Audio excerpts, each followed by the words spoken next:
இங்கே ரொம்ப கதைகள் இருந்தாலும் சில கதை மட்டும் எப்படியாச்சும் வெற்றி அடைஞ்சிரும். ஏன் அந்த கதை நம்ம கதையாக இருக்கக்கூடாதுன்னு ரொம்ப நாள் யோசிச்சிருக்கேன்.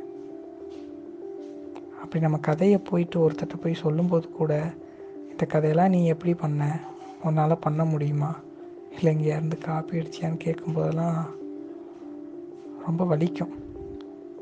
அவங்க பார்க்குற பார்வை, இவனாலாம் எப்படா முடிஞ்சிச்சு அப்படின்னு பார்க்குற ஒவ்வொரு பார்வையும் அப்படியே குத்தி கிழிக்கிற மாதிரி இருக்கும்.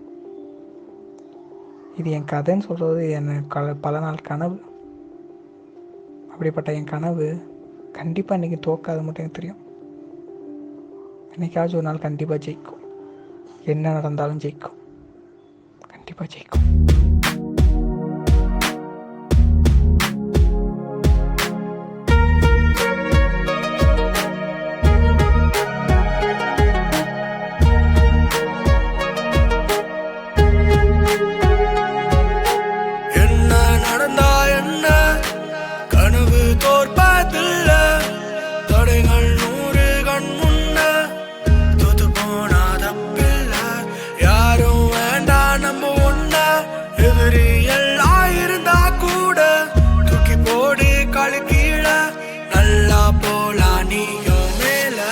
பகல முயற்சி செஞ்ச வெற்றி வந்து புண்ண கொஞ்சம் தோல்வி கண்டு புடையும் நெஞ்ச வதைய தாண்டி நீங்கி வந்த புகழ தவிர என்ன முஞ்சு பயமும் ஒண்ணு வந்த போதும் முயற்சி எல்லாம் வீண போகும் துணிவு ஒண்ணு இருந்த போதும் பயமு எல்லாம் விலகி போகும் எதையும் நல்லா புரிஞ்சு கிட்ட தோல்வி உன்னை கண்டு கொஞ்சம் வதைய மீறி தோத்து போன உன்ன நீயும் நம்ப கொஞ்சம் இன்னும் கொஞ்சம் தூரம் போன